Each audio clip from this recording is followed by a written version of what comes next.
Bismillahirrahmanirrahim. Alhamdulillahirabbil wassalatu wassalamu ala Rasulillah sallallahu alaihi wasallam. Assalamualaikum warahmatullahi taala wabarakatuh. Apa khabar para pelajar sekalian? Insya-Allah mudah-mudahan Ustazah mengharapkan mudah-mudahan kalian sentiasa dalam keadaan yang sihat, ceria dan penuh bersemangat. Insya-Allah. Okey. Pelajaran kita pada sebelum ni ialah pelajaran yang keempat, kehidupan Nabi bersama ibu susuannya. Siapa ibu susuannya? Dan sampai bila? Sampai umur berapa Nabi bersama ibu susuannya? Dididik bersama ibu susuannya. Ya. Jadi kita lihat pelajaran yang kelima, kita sambung pada pelajaran yang kelima, kembali ke pangkuan ibu kandung. Okey. Mari kita lihat dialog antara guru dengan pelajar pada bahagian baca dan fahami. Okey. Guru tu kata, Nabi diasuh oleh Halimatus Sa'diyah hampir 6 tahun sahaja. Okey, ada yang mengatakan 5 ataupun 6 tahun. Antara dua tu. Okey. Kemudian pelajar perempuan kata, jadi selepas itu Nabi dipelihara oleh siapa pula? Okey. Kemudian gurunya kata, ya, Nabi kembali ke pangkuan ibu kandungnya yang bernama Aminah. Kemudian pelajar pula berkata, dia tanya lagi, bagaimana pula kehidupan baginda bersama ibunya? Guru dikata, mari kita pelajari bersama-sama. Okey, mari kita pelajari bersama-sama. Okey, mari kita lihat yang nombor 1. Ya. Yang nombor 1, selama hampir 6 tahun diasuh oleh Halimatus Sa'diyah, Nabi Muhammad sallallahu alaihi wasallam bertambah matang. Nabi bertambah matang. Okey. Nabi bertambah matang. Kerana Nabi diajar, dididik untuk berdikari.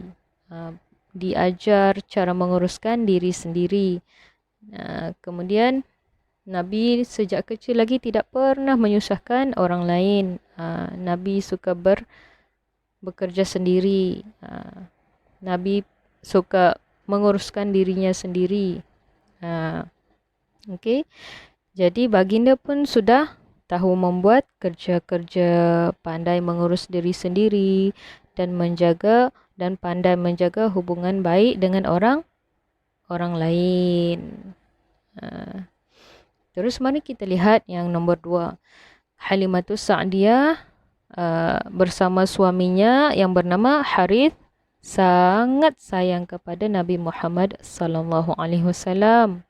Sepanjang tempoh mereka bersama sejak kecil lagi, sejak dari susuan lagi, Nabi diasuh, dijaga oleh Halimatus Sa'diyah dan suaminya Haris. Akhlak mulia yang ditunjukkan Nabi SAW dalam kehidupan seharian menggembirakan semua orang yang ada di sekelilingnya. Jadi, diorang ni suka sangat bergaul dengan Nabi Muhammad SAW. Okey, cuba lihat yang ketiga. Selepas melalui kehidupan bersama Halimatus Sa'diyah, maka Halimatus Sa'diyah itu pun bersama suaminya Haris pergi menuju ke Mekah. Buat apa pergi ke Mekah? Mari kita lihat. Pergi ke Mekah buat apa? Okey. Jauh perjalanan mereka dari kampung Bani Sa'ad dengan Mekah kira-kira 50 kilometer. 50 kilometer tu jauh tu kalau jalan kaki. Penat juga tu. Okey, mari kita lihat yang keempat. Dalam perjalanan, Halimatus Sa'diyah berasa sangat hibah dan hatinya sayu sekali. Sebab kenapa? Sebab kasih sayangnya terhadap Nabi Muhammad sallallahu alaihi wasallam sangat mendalam. Cuba bayangkan orang yang kita sayang begitu. Sejak kecil lagi, tiba-tiba sampai waktunya kita berpisah. Nah, gitu. Sangat sedih. Dan terasa sangat sedihlah kalau berpisah dengan orang yang kita sayang kan. Kemudian setibanya di rumah Abdul Muttalib, Halimatus Sa'diyah pun menyerahkan Nabi Muhammad sallallahu alaihi wasallam kepada ibunya Aminah. Ketibaan diorang ni disambut ceria tau. Sangat ditunggu-tunggu. Abdul Muttalib dan ibunya Aminah sangat gembira sebab menanti kepulangan, kehadiran anak yang ditunggu-tunggu, anak yang sangat istimewa, yang sangat disayangi. Sampai sejak Nabi dipeluk, dicium oleh orang-orang yang menantinya. Dan setelah beberapa ketika, Halimatus Sa'diyah bersama suaminya pun balik ke kampung halamannya. Okey. Jadi kehidupan Nabi bersama ibunya menambahkan lagi kasih sayang yang ada di antara mereka. Jadi walaupun Nabi diasuh oleh Halimatus Sa'diyah, tapi kasih sayang Nabi terhadap ibu kandungnya tidak berbelah bagi. Malahan bila sampai sahaja di pangkuan ibunya, kasih sayangnya sangat mendalam lagi. Okay. Dalam penjagaan ibunya Aminah, Nabi lebih sihat, lebih petah percakapan dan bahasa yang sangat tersusun dan sopan. Okey. Cuba lihat yang ke-6. Nabi sebagai penghibur hati ibunya setelah kematian ayahnya Abdullah, ketika mana baginda masih dalam kandungan, ibunya. Aminah menceritakan kepada Nabi yang dia sempat bersama ayahnya selama 2 bulan sahaja, yang mana 2 bulan Nabi dalam kandungan ibunya. Setelah itu ayahandanya pula dijemput ilahi. Ayahnya juga berketurunan orang yang ternama di tempatnya, orang yang keturunan yang baik-baik, rajin bekerja dan sangat disegani, terutama oleh Abdul Muttalib. Okey, demikian tadi kisah tentang kembali ke pangkuan ibu kandungnya. Nabi dihantar semula oleh Halimatus Sa'diyah dan suaminya Haris ke pangkuan Aminah, ibu kandung Nabi Muhammad sallallahu alaihi wasallam. Okey, mari kita lihat penghayatan. Apakah yang penghayatan yang dapat kita ambil daripada kisah ini? Kita lihat yang pertama, kerja-kerja yang disuruh oleh ibu bapa dan penjaga di rumah adalah semata-mata untuk melatih diri kita supaya menjadi seorang yang matang. Kalau kita kena suruh buat kerja-kerja, itu bukan suruh sembarangan. Itu untuk melatih kita supaya pandai berdikari, pandai membuat kerja-kerja di rumah. Dan bila kita berada di tempat orang lain, contohnya kamu mungkin akan masuk asrama ataupun pergi ke college ataupun sambung ke universiti, kamu kena belajar sendiri, belajar menguruskan diri sendiri, cuci pakaian sendiri. Jadi kalau disuruh di rumah, kemas katil, lipat kain, cuci baju sendiri, cuci kasut sendiri, itu bukan suruh sembarangan. Itu untuk melatih diri kita supaya kita pandai berdikari, pandai membuat kerja. Dan supaya kita tahu menggunakan masa dengan sebaiknya. Nanti kalau masuk asrama ke apakah, kita ada masa-masa waktu belajar, ada waktu tidur yang telah disusun oleh pihak sekolah. Jadi, sejak dari rumah lagi kita kena melatih diri kita, kita kena pandai menguruskan diri kita. Supaya bila kita berada di mana-mana sahaja, kita boleh berdikari sendiri. Ya? Okey. Mari kita lihat yang kedua. Peliharalah sikap sopan santun kita walau di mana sahaja kita berada. Kerana apa? Kerana sikap seperti itu sangat mulia.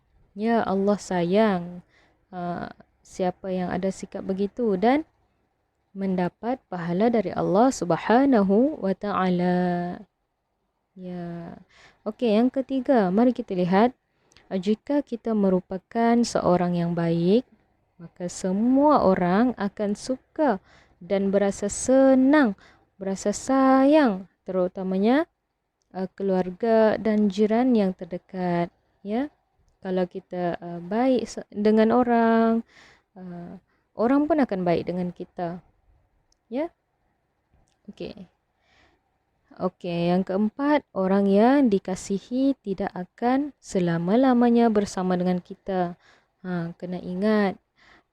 Orang yang walaupun orang yang kita kasihi, sesiapa pun, ibu bapa kita ke ataupun sesiapa sahaja, adik-beradik kita, nenek ataupun atuk ataupun siapa sahaja ahli keluarga kita dan siapa sahaja yang orang kita sayang, orang sekeliling yang kita sayang, mereka tidak akan kekal selama-lamanya di sisi kita. Kerana apa? Setiap yang bernyawa itu pasti akan mati.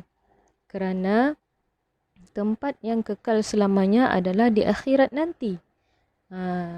Walikulli ummatin ajalaha wa ma yastakhiruna sa'atan wa la yastaqdimun. Allah kata banyak dalam Al-Quran. Banyak dalam Al-Quran ayat-ayat tentang orang yang mati itu tidaklah dilambatkan dia punya masa dan tidak pula dipercepatkan. Kematian itu akan datang tepat pada masanya. Bila sampai waktunya, ya, apabila sampai masanya, jadi tibalah masa untuk berpisah dengan kita, ataupun kita yang berpisah dengan mereka, ya, kerana hidup di dunia ini hanyalah sementara, tempat untuk kita bekerja, tempat kita untuk bercucuk tanam, untuk dituai di akhirat nanti. Tempat kita beribadah, mengumpulkan pahala, memohon keredaan Allah Subhanahu wa taala dan memohon rahmat daripada Allah Subhanahu wa taala, dan tempat untuk kita berbuat baik dan memperjuangkan syiar Islam, menyebarkan kebaikan yang ada dalam agama Islam dan mengajak orang untuk melakukannya. Itu adalah perjuangan kita di dunia untuk bekalan kita di akhirat nanti. Ya. Okey, insya-Allah. Okey. Baik. Sebagai pengukuhan, insya-Allah selepas ini boleh buat latihan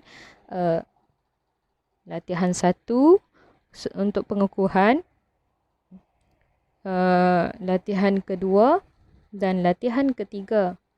Okey, muka surat 35 hingga 37. Okey, insya-Allah. Okey, Ustazah harap kisah yang kita pelajari pada hari ini memberikan manfaat dan menyuburkan lagi rasa cinta kita kepada Nabi Muhammad sallallahu alaihi wasallam dan ahli keluarganya dan para sahabat dan semuanya, insya-Allah.